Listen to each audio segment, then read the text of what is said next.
I think I know what we're talking about today.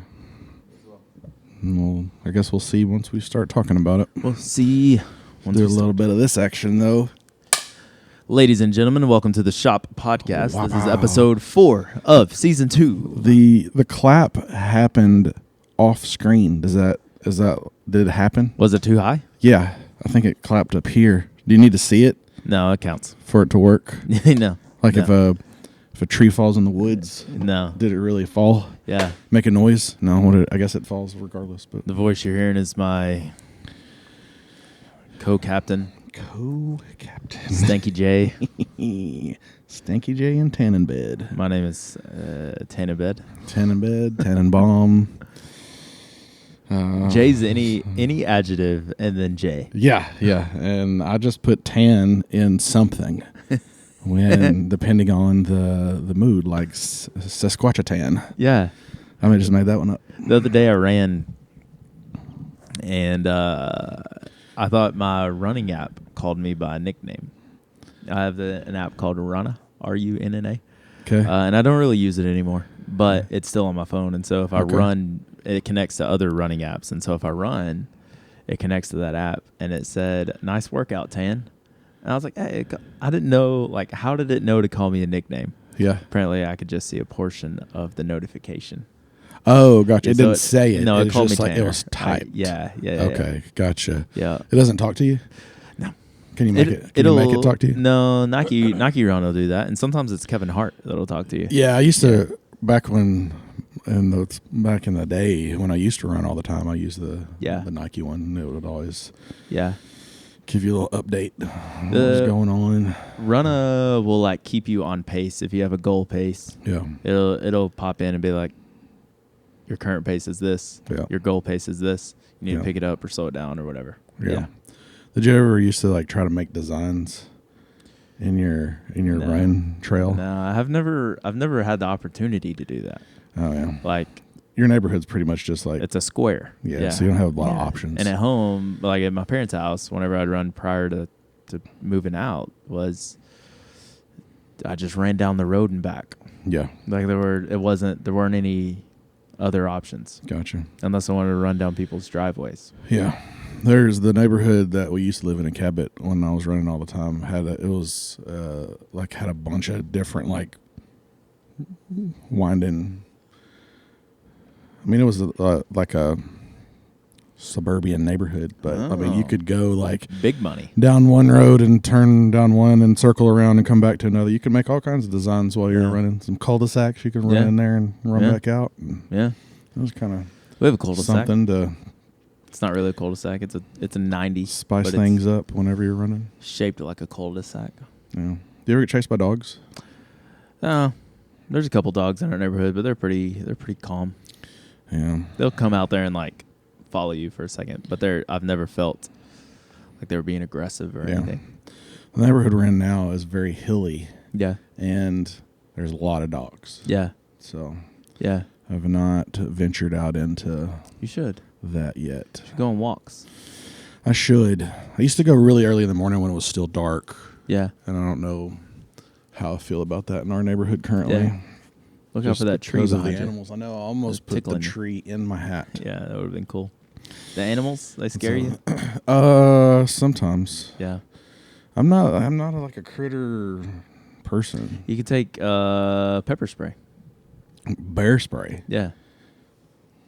And then I can just like while I'm running down the road, be like, "Hey bear, hey bear." Yeah, just spray it occasionally. It'll just keep them out. just run through it. I'm crying. My eyes are burning. Have you ever cried while running? When it was cold. No, I mean like actual crying. Not like your eyes water. No. It's happened to me a few times that like, because I'll listen to like worship music or Oh, sermons. okay. I see what you're saying. I don't think so, because usually I Yeah. listen to like Death something metal. to keep me going. Yeah, that's pretty. Yeah. Like it's pretty good. I was never good at listening to like slow, Yeah. like relaxing or like kind of that real worshipful. Yeah. Like I needed something to like Yeah. kick me in the rear end to make me keep going. I need something to distract me. Yeah. And I feel like worship music does that better than anything else. And sometimes I need things to calm me down, or I'll start off too fast. Oh yeah. And so I never really had that problem. yeah. And so, yeah, but there's been several times that like a song will come on and like the emotions of the song will hit me, or I'll think through like whatever. Maybe it's like a struggle with sin or something will hit me heavy, or like the goodness of God will hit me heavy, and I'll be running and crying. Like if people saw me right now, this dude is just bawling running down the road. They're like calling 911. You saw Denver at the shop. Yeah, that's exactly what I look like. Just diaper only. Just Diaper. running down your road, Screaming, bawling. No shoes. Oh, he had Yeah. shoes on that day. Yeah, though, yeah. didn't He had Crocs, camo Crocs, Yeah, and a dude. diaper. That's what I'm talking And he was about. just running around, That would make me cry. crying. Camo Crocs. And a diaper. Yeah. Yeah, that would Yeah. be, or seeing you come down the road like that. That would be. Everybody else is crying. Everybody else is like, what is happening? Anyways, that's my emotions. Tell me about your most emotional moment lately. Are you trying to allude to something? No. Oh, okay. I do that in the car probably. Yeah. I cry a lot in Yeah. the car Yeah. because that's where I listen to most of my like. Yeah. I don't say I mean when I say I cry a lot, I don't like cry all the time, but like when I cry, Yeah. listening to a worshipful song, it's Yeah. usually when I'm in my car. Yeah. Yeah. I would agree with that. Occasionally when I'm in my office, but that gets weird, so I try not to do that. It's often songs that I've known, and then I finally grasp the lyrics. Yeah. Or feel the lyrics. Yeah, If yeah. that makes any sense. Like, Yeah, for sure. Well, and I try to listen to like new music regularly. Yeah. And yeah, there's been a few songs that have like a lyric hit me and like I didn't even know that it hit me. Yeah. Like I heard it, it registered in my brain what it meant, and like went along with the music and everything, and I just like broke down. Yeah. And I'm like, I don't even know what's happening right now. Yeah. Yeah. Some of them I've like texted you about and been like, dude, I just lost it on this. I don't know Yeah. what. And then I'll listen to it and I don't like it. Yeah, it's a terrible song for. Same with you. Most of the songs you send me are awful. It is weird though how like a song can mean something to you in the moment, in your season of life, and Yeah. you think it's the best song ever. Yeah. and you send it to other people and it doesn't No, connect they're the just same like, way. Who wrote this? Yeah, This is yeah, terrible. Yep. No.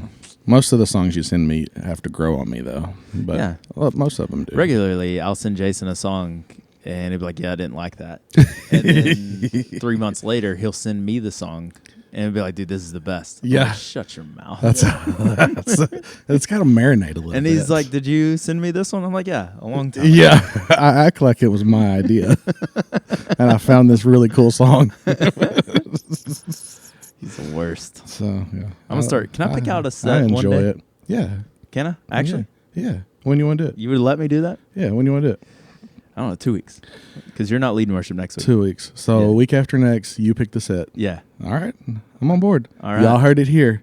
yeah, Next week after next. yeah. When y'all don't like the set, Love it. no, They're gonna love it. they will. No, It's gonna be like the best set ever for 2008.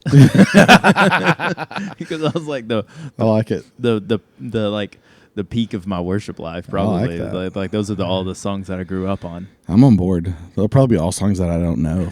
But I'm gonna make you learn 4 new songs. I'm on board. I'm on board. Yeah. Do it. Yeah, Yeah. legit. You're in 2 weeks. All right. Now I don't know, like, musically, I don't know like keys and stuff. I can And figure so- all that out. You just tell me the songs you want to do. Yeah, but like if it would flow better to keep things in the same key, then obviously I'm gonna come to you for coaching on that. Yeah. Well, I can. So- That's adjustable. Okay, I'll do it. So that's I'll do it. exciting. Yeah. So that's 2 weeks of sets that I don't have to come up with. Yeah. So it's Yeah. a little Yeah. little breather. Yeah. But no, it's cool. Yep. I like it. All right. Well, that's There we go. season 2, episode 4. Yeah, Thank that's you guys. it. So we're in how many minutes now? 21 minutes. 10. No, 10 minutes. That's our standard. That's our cutoff for Yeah. things that don't have anything to do with what we're talking about today. Yep. So now we're back. Yeah. We're here Yeah. today. Yeah. What are we talking about, Tannabed? We were talking about how to be an influence But not get influenced without being influenced. negatively. Yeah. How to be an influence without being influenced. We may have to put subtitles up there for you to understand what we're saying. Yep. Yeah. We'll put them in Spanish. Yeah. For Isaac. Yeah. He may have to do the subtitle as well.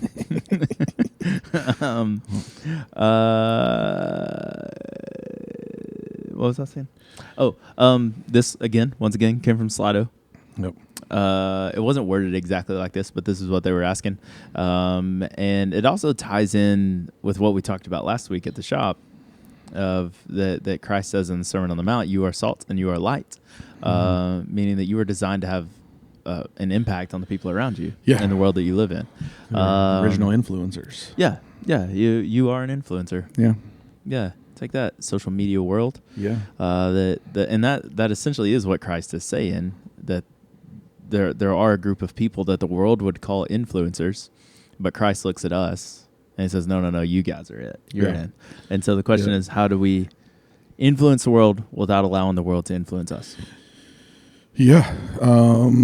I like that I get to ask the question because then you get to begin. Yeah, I got to figure out how to start this. Yeah, where are you going? So I guess I think there's kind of maybe. Are you answering like how to do it? No. Okay. I'm gonna set some categories. I have a setup topic as well. Okay. I'm gonna throw some categories out there, and then I'll kick it back to you, and you can. So we'll figure out what you're trying to do. Yeah. I think there's levels of influence, both. I think primarily two, both of which are important, and both of which I think we need to be intentional about.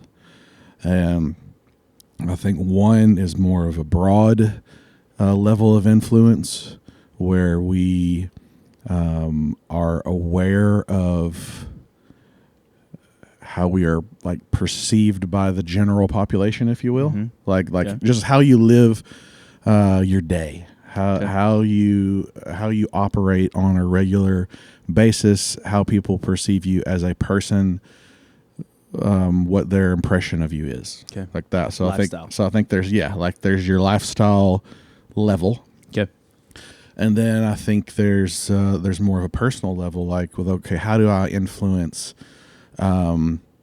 particular people or groups of people intentionally? Okay. Like the people I hang out with, the people I work with, the people I go to school with, how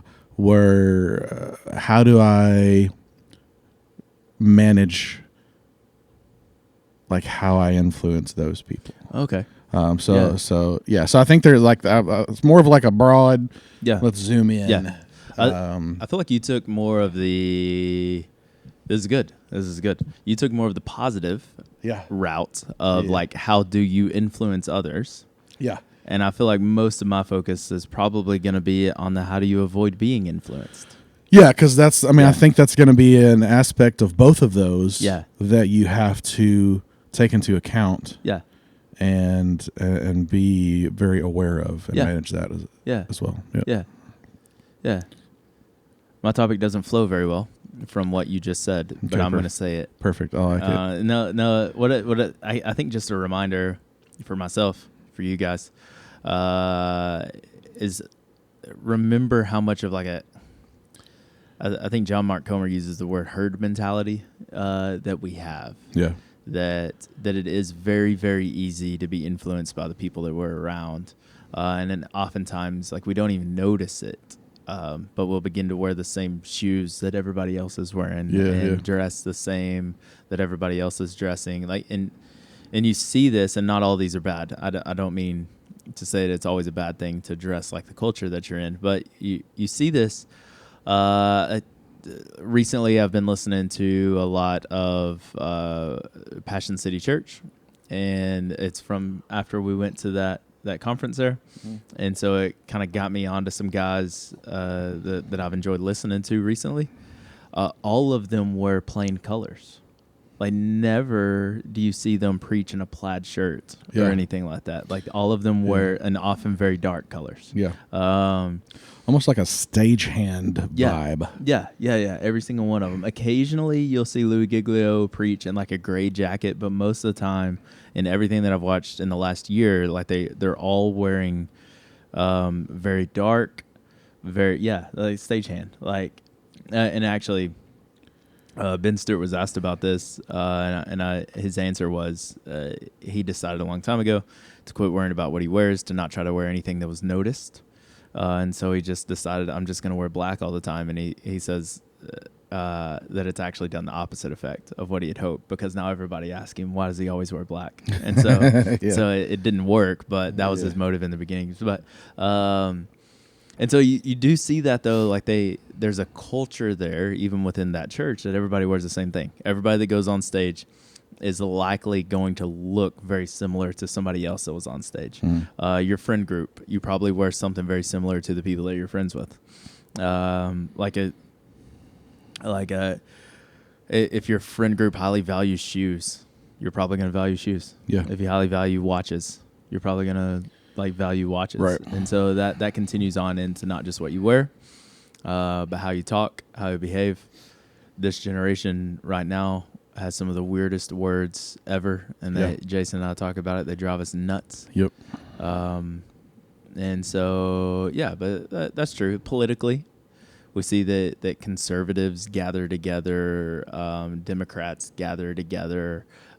Typically on the coast, it's full of Democrats, and then within that in the Midwest, and you see a bunch of Republicans. And so why is that? Yeah. Herd mentality. We think like the people we're around, dress like the people we're around. But then why don't we have that same opinion about just like Christians in general? Like you say, well, all these Christians hang out together. Yeah. That's not usually something you Yeah. hear, because we tend to assimilate with other groups. Yeah. Hold on. Repeat your question. Like like you just said, like you see, Republicans gather together. You see, and maybe we don't talk about Christians like Christians standing out. Like maybe they should. Oh, I thought you were saying like I feel like in my childhood, like we did have a pocket of Christians that all hung out together. Yeah, if for sure. If that's what you mean, like we did kind of unite together, and that was our group of friends. Like we didn't have there was nobody in our circle that was an unbeliever. Yeah, and that's like I think a flaw as well. But I can see both sides of that for sure. Yep. So I say all that to say, like, we have to be very careful. Yep. Yeah. Because we do tend to think like those were around, act like those were around, dress like those were around. Yeah. And so then the question is, I think this is what you were asking. Why aren't we the ones being the influencers rather than being influenced? Yeah. Yep. You said Does that it make better any than sense? I did. Yeah, but yeah. Does that make any sense? Yeah. Yeah. Why are we so easily influenced by these others and not them being easily influenced by us? I think it's because our way of life, their way of life perfectly fits with what we want to do. Yeah. You know what I mean? Yeah. Our way of life is a life of surrender and putting to death our desires. Yeah. It's counterintuitive to our human nature. Right. Yep.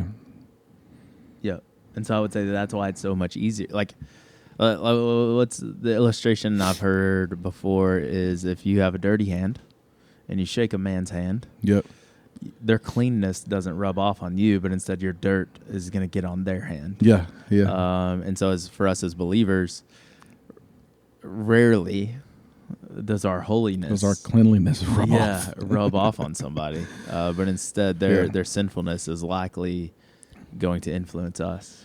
Yeah. And I think, well, I mean, maybe all of that is is like if we understand too, like that battle that we have going on within us, Yeah. that battle between our flesh and our spirit. Yeah. I think that's, I mean, one of them's constantly trying to win out. Yeah. And the tough part is we're living in a mostly fleshly world, fleshly world. Yeah. And so the things that we see, most of the things that we experience and are around Yeah. are maybe not necessarily like blatantly evil, Mm-hmm. but they're still fleshly. Yeah. And it's real easy for us to Yeah. connect with that part of ourselves if we're not careful. Yeah. So, where do we go from here? Ooh. So, I have a couple passages. okay, I had a couple of passages too. Yeah, I don't know that this even went the direction that I thought it was going to go originally. No, it's okay. We can go But- your direction. No. Yeah. I mean, it's. I took it in a direction that I didn't think I was going to go. So I just kind of started like saying what I was thinking when we were discussing this. You may begin with a passage. Yeah, go. Okay. Go. Let's do that. The first one that came to my mind. I have two main ones that come to my mind, but the first one is this: the prayer in John chapter 17. This is Jesus praying prior to his crucifixion. He says this beginning in verse 15, "I'm not praying that you take them out of the world, but that you would protect them from the evil one." And so Jesus' prayer in this moment is not that we would become monks, but that we would somehow live within the world and be protected from the sinfulness of it. Okay, Yeah. and so Yeah. like there is an idea of like the monk culture is like you have to remove yourself from the world. We see this dates all the way back to the time of Christ. By the way, there was a group of people known as the Essenes that believed that they needed to separate themselves from Greek society and Roman society, and so they lived out in the desert. And, Jesus is saying, no, that's not the goal. The goal is that you would live within the world Yeah. and still remain blameless, righteous, holy. Verse 16, they're not of the world, just as I'm not of the world. Then verse 17, he says, sanctify them by your truth. Your word is truth. As you sent me into the world, I've also sent them into the world. And so I think there's a couple things going on right here. First of all, he says, I'm not praying that you would remove them from the world, but that you protect them. And so he speaks of the danger of them being in the world. That they kind of is like, I know this is scary. I know this is dangerous. Yeah. But I pray that you protect them. But then he says, he gives us two things in verse 17 and 18 that I think gives us a hint as to how we can be in the world and be influencers rather than being influenced. And so he says in verse 17, sanctify them by your truth. Your word is truth. And so the first one is to stay in Scripture. And then verse 18 is, you sent me into the world, I've also sent them into the world. And so here we get two things I think that'll help us be influencers rather than influenced, is that we stay in the Word and we remember the mission. Yeah. Yeah, I think those are, and I ended up with, I think, 4 things that would help you be an influencer rather than be influenced. But the first 2 came from that passage. That a constant, disciplined reading of Scripture is going to constantly remind you of what God wants for you. It's going to remind you of the truth. Romans 12:1 and 2, do not be conformed to this world, but be transformed by the renewing of your mind. And so, again, there's another passage on that we have to constantly be renewing our mind, reminding ourselves of what is good, what is righteous, what is holy, what is beneficial for the kingdom. And if you don't have that, your thoughts are soon going to stray, and you're going to begin to think that what is bad is actually good. Yeah, because your environment is the environment that we live in is starting to affect you, like from the outside in, and we have to work from the inside out. Yeah, and just like was it Psalm 119:11? Hide your word in my heart, so I might not sin against God. And I think that understanding that that concept as far as how that functions, like Tanner said, like the more that you're digesting from the Word Mm-hmm. and understanding and taking opportunities to apply that, then those things. What's that other passage that says, whatever is just, whatever is worthy? Well, I won't remember the words. Yeah, like, think on these things. yeah, like that. Like you make your attitude and your daily, even your thought process, is focused on the Word and what you've understood from the Word through the Holy Spirit's guiding. Then those things begin to become your default response. Yeah. And I think that's really what our maybe our goal is in order to be effective influencers for the kingdom, is to maybe reset our defaults. Mm-hmm. And because we have our default response is a fleshly, worldly response to everything because of our sinfulness. But the more we, excuse me, the more we meditate on the Word and understand it and pray for wisdom and understanding, and God gives that to us generously, He says, then our defaults start to shift. Yeah. And that's when we become more of an influencer Yeah. than being influenced, I believe.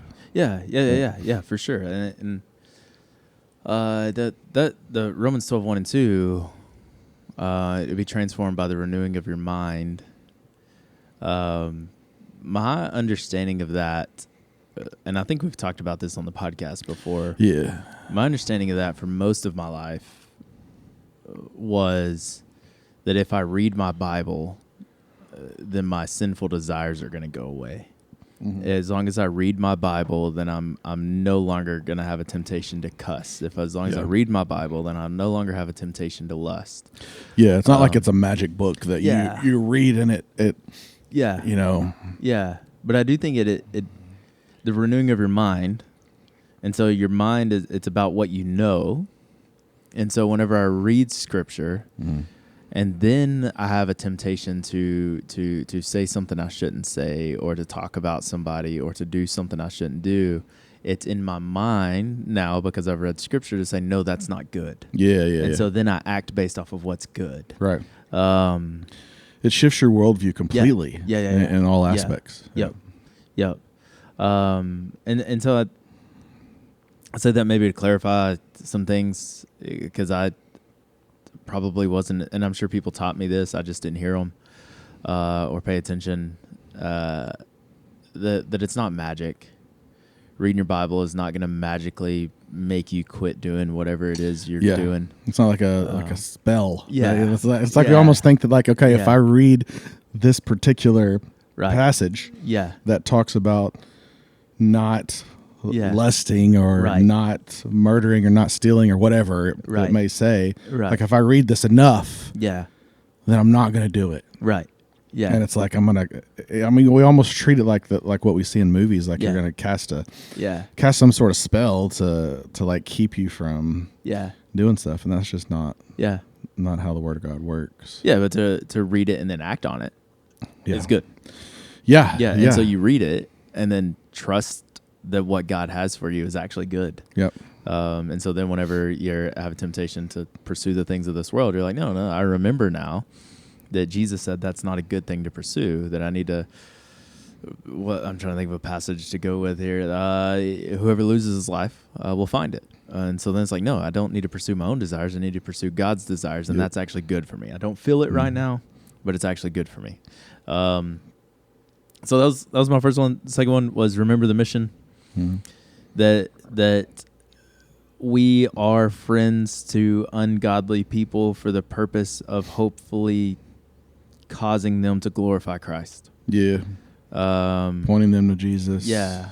Hopefully them coming to a relationship with Him. Yep. And so don't lose sight of that mission. The moment we lose sight of that mission is a moment we're in dangerous territory. Yeah, and that's probably more along the lines, I guess, of what I thought we would talk about today. No, I mean, which we are. Yeah. But like I think that was like the main thing I had in my brain when I was kind of thinking through this. Is just like kind of the practicality of that. I think the most effective way, one of the most effective ways, I guess, to reach lost people, I think is to start to build relationships with them, build trust with them. Maybe more effective, not always, but maybe more effective than like really just giving them a 3-point sermon about how they're going to hell and they need to turn around and so forth. Yeah. While all that's true about all of us, it is building relationships with non-believers for the purpose of leading them to Christ. But how do we do that? Yeah. Without just hanging out with them and doing what they do. Yeah. And I think there's some wisdom that's involved in that, again, that we should pray for and God will give us. But I think there's some forethought, use the brain that God gave us and say, okay, you can hang out with those people, get to know them, but like be selective as what you do with them, where you go with them, how you interact with groups of unbelievers. Yeah. Don't put yourself in situations where, like, just like an example, I guess. I'm not a big fan of like, oh, well, I'm going to go to this party and be their designated driver. Right. That kind of, while having a designated driver is a good thing, all the rest of that is not good. Yeah. So, but you see what I'm saying? Like putting yourself in situations where you could just as easily get sucked into what's going on, and what are you accomplishing in that? Yeah. Are you sitting down with these people at the party and talking to them about Jesus? Mm-hmm. Are you saying, oh, well, they see that I don't drink and I'm driving people home, so that's enough? I don't know that that's enough in those situations. I guess is what I'm trying to say. Like, be more intentional about it. Yeah. Like, go do things and enjoy time with those people and build relationships with them. But just like be careful. Yeah, yeah. And be smart about it. Yeah, I think if you go to the party with the intentions of being the designated driver, I think that, like, as you mentioned, I think that's dangerous. It shows that you're like supporting them or whatever. Yeah. It could show that. But if you get a phone call from a friend, like, you need to come get me. Yeah. Then go get them. Yeah. Yeah. Go get them. Yep. Get them home. Yeah. Make sure they're safe. Yeah. Follow up with them. Talk to them. Right. Say, hey, what's going on? Right. I'm worried about you. Yeah. Whatever. Yeah. And I would even say, again, I'm not saying like go do things and places and go to places that you know you shouldn't be. But I mean, I would almost say, I don't know, this may sound bad, but like almost bargain with them. Like, okay, you want me to go do this with your group of friends? Yeah. And it's an okay thing for me to go do. Yeah. Why don't you come to the shop with me Thursday? Right. Why don't you come to game night on Monday? Yep. Or why don't you, whatever. I'm helping out at the food pantry on Thursday. Why don't you come check that out? I mean, just kind of be strategic but intentional in building those relationships for the purpose of pointing them to Jesus. Did Jesus go to bars? I don't think so. Yeah. I mean, I don't. Would he? Let's change it, because we don't really have like bars, saloons in that story. Saloons. I went like there's one in one of the Chosen episodes. Let's go. Like, did Jesus go to the place of sinners, whatever that is in their culture? And I'm not saying that that's the That's the peak of sinfulness in our culture that bars are. Like, I'm not trying to say that, but did Jesus go but to like the a place of sin? place where it's like, It's created for ungodly things. yeah, like I don't think so. Yeah, because people use that argument. Yeah, and I don't see that Scripture says that. Yeah, I mean, most of the things that at least unless I'm just missing something, which is, I mean, I guess it's possible, but the interactions that I see with Jesus is, one, him calling them out of that, yeah, and two, like, he's going to their house. that's what I was about to say. Like, yeah. he's going to like where they live, yeah, where they work. yeah, You know, he's showing up at the yeah. Unless it's a prostitute, he didn't go. To yeah. where she works. No, he wasn't going to the brothel.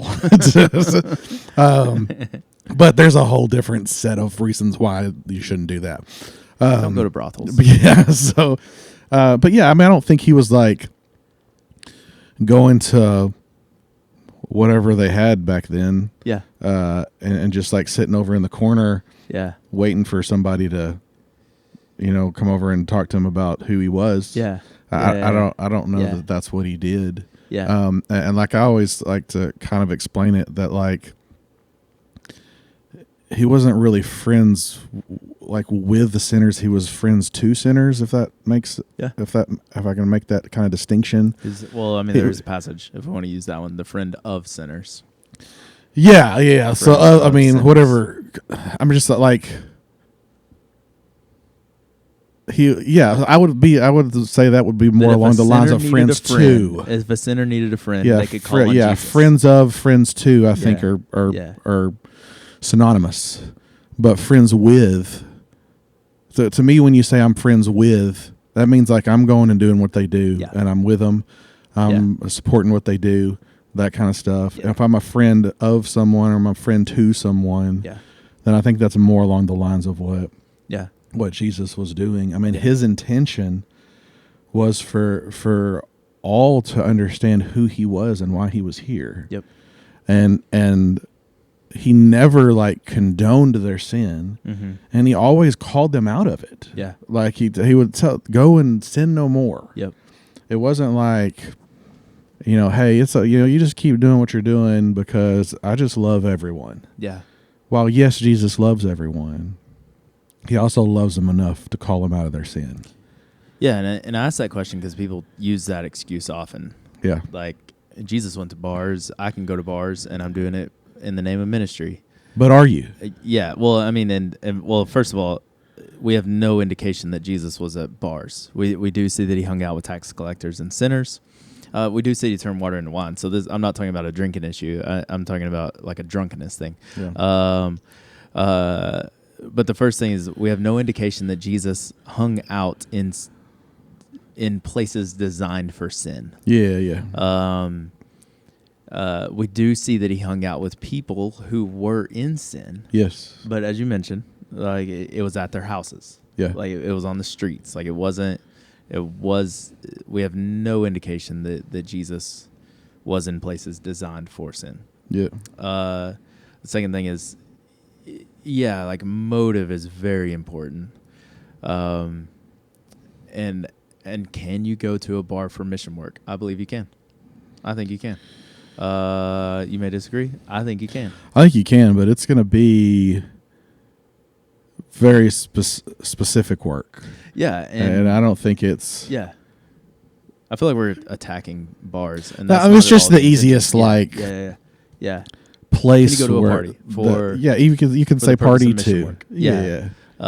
And I think you can, because what Christianity is it's a motive. I mean, we're still in this line. Motive matters most, and so like if your motive is pure, Yep. I think you can. Yep. But I think most of us are going to struggle to have a pure motive in that. Yeah. moment. Mean, every person that I've talked to that has made comments like that. Yeah. I mean, my question is just like, well, I can go there for the purpose of telling them about Jesus, but are you? Yeah. Like, how are you doing that? Yeah. I had a guy tell me once, he's like, I really feel like I need to like go to the strip club and tell them about Jesus. I was like, I don't know that that's why you're going. Yeah. And Yeah. so I was like, Tell me their name. I can't tell you their name, but it's not even right here. This is from a previous place. But yeah, I was like, dude, that's not where you're going, and you need to calm down. Yeah. So, Yeah.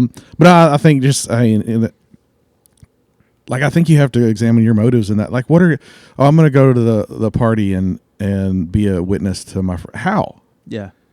How are you? Yeah. Like, I mean, I've heard and if we go back to the bar example, I've heard stories of not so much nowadays, but like I've heard old preachers talk about, preachers going into the bar and like the owner lets them, turn the music off and they stand up on a chair and like preach for 10 minutes. Yeah. And then go on about, if you're going to do cool, go. Yeah. Do it. Yeah. If that's what you feel led to do. Yeah. But I just don't see many other ways to minister purely, I guess is the word. I don't know if that's the right word, but like effectively and honorably and above reproach in situations like that. Yeah. Yep. Because there's so much. I mean, we have to be aware of how we are perceived. Yeah.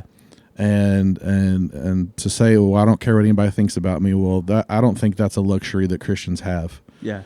You have to care what people think about you. Yeah. And I just think it's very difficult to go into those kind of situations and not your motives not be tainted to some extent. Yep. But that's my opinion, I guess. Yeah. People can disagree, but this is the bar episode. yeah, it's an easy target. Sorry. But no, yeah, I think if you're a bar preacher, then comment. Yeah, please do below. Yeah, there's also probably a scenario where in a different culture, bars are not as known for drunkenness. Maybe there's a chance. Yeah, maybe there's a chance. Yeah. Well, I've in heard our culture, that's what they're seem to be for. Yeah, and I think there's, I've read and still I think some of it's a little bit sketchy ground, but I've read and seen videos and of stuff like documenting people who were like maybe came out of like the porn culture. Yeah. And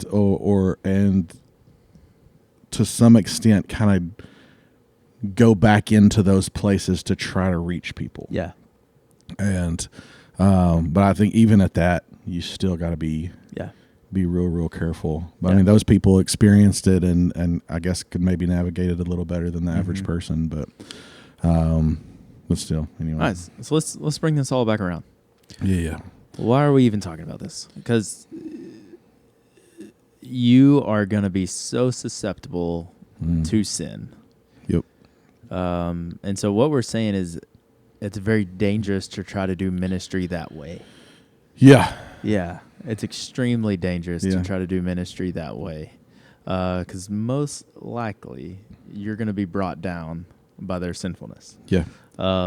It's way easier to avoid temptation than to resist it. Yeah. Yeah. And so it may begin with a small step that is completely innocent, and then another small step which is maybe slightly less innocent, and then another small step until eventually you're fully engrossed in whatever sin you were hoping to pull somebody else out of. It's the sin baby concept. Yeah, and you want to explain that or just say it? I don't remember the passage. It's basically, you have a desire, you have a temptation, and you give way to that, and that leads to action, and that leads to eventually death. I mean, it's just like it's kind of the growth process of like a seed being planted of sin in your thoughts or minds, and then you acting upon that. It comes from gradually. James, I think. Book of James. I think. Yeah. again, I'm terrible at addresses, and I got to get better at that. I But live at 222. But Spring yeah, Valley. so and I borrowed that phrase from Justin, our buddy. But yeah, it's just this thought process of like it's even like a little leaven leaveneth the whole lump. I mean, Yeah. it's like this tiny bit that you give way to, and then it takes more and takes more and takes Mm-hmm. more until it eventually leads to destruction Yep. and death. Yep. And it's easy for us to do that just because of the nature of who we are as sinful beings. Yeah. Yeah. And so thinking through, like, it's very dangerous to put yourself in those situations to try to be an influence in a very dark world. And I think I would also caution you, because you may hear that and you may think, well, I'm strong enough. Yeah. Like, I'm good. I You're haven't not. done this in years. Like, I'm not going to mess up in this way. Like, I Yeah. think I can be around these people and not do what they're doing. Yeah. You're never as strong as you think you are. Well, I would say that right there is an attitude preparing you for destruction. Yeah. That pride comes before the fall. And so I think that if you're ever, and we should do this daily, but specifically if you're about to put yourself in a situation to try to do ministry, you approach it in fear and humility. Yeah. Yeah. Yeah. Like, God, protect me. Like, I know that it's going to be easy for me to mess up, for me to say something I shouldn't say, for me to do something I shouldn't do. Yeah. Protect me and help me to be an influence in this world. Yeah, I think Yeah. the one of the worst things you can do is underestimate your opponent. Yeah. And you're the enemy. Yeah. And while I do think sometimes we give more credit to the enemy than he deserves, because he's not like the counterpart of God. Yeah. And sometimes I think we think that he's Yeah. like the opposite of God. He's not even close to the opposite of God. But I do think that we take it for granted sometimes that he's not as powerful as he is, and he can sneak up on us. And you know what I'm saying? Like in the, Yeah, I think I know what you're trying to say. I'm not saying it. I'm not saying it well.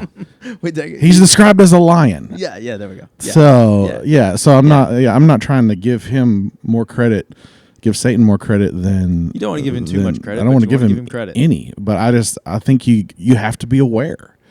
You have to be aware of what you're facing. Yeah. And that there is power there, nothing compared to what God has, but there's still power there, and we just have to be cautious. Yep. So The passage that comes to mind on that is Peter prior to the crucifixion. They're in the garden praying, and Peter keeps falling asleep, and Jesus says, pray so that you do not enter into temptation. And so there's another way to combat falling victim to the influences around you is have a disciplined and consistent prayer life. Yep. And so there's three. Remember the mission, stay in the Word, be consistent in prayer. I think I wrote one more. Oh, accountability. Yeah. That if you are developing relationships for the purpose of ministry, it'd be wise to have a group that's going to hold you accountable to make sure you stay focused in that relationship. Yeah. Have a group of people that they have permission to say, hey, here's some areas I see that they're influencing you rather than you influencing them. Yeah. And it's going to hurt, but it's going to be good for you. Yeah. And even in that, you still have to be cautious. That was one of the passages that I had, was in Galatians 6, I think, where, let's see if I have it in here. So if another believer is overcome by some sin, you who are godly should gently and humbly help that person back onto the right path, and be careful not to fall into the same temptation yourself. Yeah. So even within the realm of like, That's actually the passage that was quoted in the question. oh, what was it? Yeah. All right, Yeah, nice. So that in particular is talking about the relationship between believers, not necessarily between us reaching unbelievers. Yeah. But I think a lot of the same principles apply. Yeah. That you still got to be careful not to, because we're just as susceptible to that as that person that's dealing it. I mean, we all have, like, you know, I've heard I don't know who originally said it, but I've heard several people say it, but like we're all like one decision away from stupid. Yeah. And like we all have the propensity to really mess up. Yep. And we might say, "Oh, I would never do that. I would never say that. I would never go there. I would never whatever. I would never until you do it."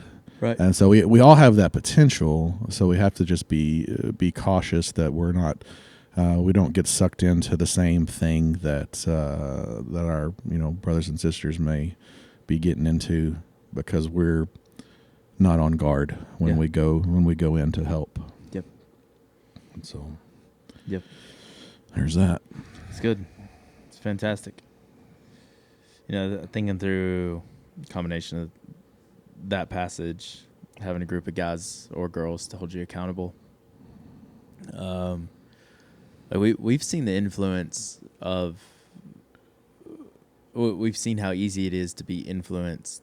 I have within my own discipleship groups, where we talked about it in our D group leader meeting just the other day, that if you allow anyone to be lazy in your group, it's probably going to result in the whole group being lazy. Yeah. And I mean that in regards to the discipline of the group. Like if you allow, if you're lenient on how many chapters you read that week or how many scriptures you memorize that week, then the whole group's eventually going to be lenient in those areas. And so I think we run as hard as we can after Jesus Christ. Find us a group of people that are running beside us, and we get really, really close with that group. Yeah. And that's whenever we begin to influence those around us. Mm-hmm. Yeah. We've seen that happen. Yeah. In the last year within the shop. Yeah. Yeah. We've seen a group of guys get together and run as hard as they can towards Christ. Yeah. And now we have other guys that are like, I want to be a part of that. Yeah. Yeah. I want in. Yeah. Yeah. Yep. That's pretty amazing, actually. Yep. Guys, girls. Yep. They're like, I want something like that in my life. Yep. Yeah. Yep. That's where it's at. Yep. Well, that's all I have to say. All right. Do you have anything else to say? Not at the moment. Where can we find you this week? It is, my address is, no, I'm up here most of the time. Or on a bus. He didn't want to tell you where his house was. Because you were coming rolling. I live in the We should egg Jason's house. I live in the great city of Ico. Would Tina like it if we egged your house? Not particularly. I wouldn't like it because I'd have to clean it up. Yeah. So How mad would Tina be? We We don't want to make Tina mad, but we would love for it to irritate me. you. It would offend the chickens in the backyard, probably. Oh yeah, if it's their eggs. If it's their eggs, they're probably. I don't even know if they're having eggs yet. But oh yeah, you're on like round 3 of chickens because the wolves keep coming in. yeah, they keep coming in and eating our chickens. No, we have 3 in the back right now that are, and they're like the Bantam chickens, which are like the mini ones, kind of. And then we have 5. I say we; they're not mine. They're my daughter's. They're yours. You take care of them. And Nick's, but the 5 of them are at Nick's house now as chicks in his garage. There were 6. His brother's dog ate one as a snack. So, We've all been but there. we have 5, and 2 of them were named Pop and Corn. I think Pop got 8, so there's just corn now. But anyway, those are full-size chickens. So when they come to maturity, they'll be relatively large-sized. But so I say all that to say, this has nothing to do with your egging thing. But we have 3 mini chickens in our backyard right now. One of them's a rooster, which crows all the time. But this is not like a big, like, girthy rooster crow. It's like a it's like it makes me laugh so much when I go in the backyard and this little baby chicken is just crowing his heart out, and it is the weakest, high-pitched It's like Simba when he Crow. tries to roar Yes, at the beginning of the yes. movie. It is so funny.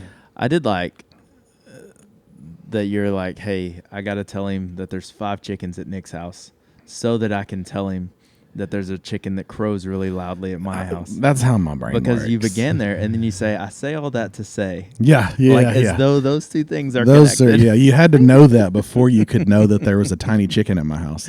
I could have just said there's a tiny chicken in my house that crows really high pitched and Would have funny. saved us so much time. I apologize for wasting I like 45 seconds of your I life. like to give a lot of detail and color to. It added no color to to a the point of your story. story. It added color to the point of a different story. Yeah, but sometime down the road, you'll be appreciative of it. No, I'll forget these details, and you'll have to tell me again. No, Pose for the thumbnail. you should get some chickens. We haven't given thumbs up for the thumbnail. Boom. Thumbnail. I get Look it. at All that. It's like I have blinkers on. Goodbye. Still got it. Still got it.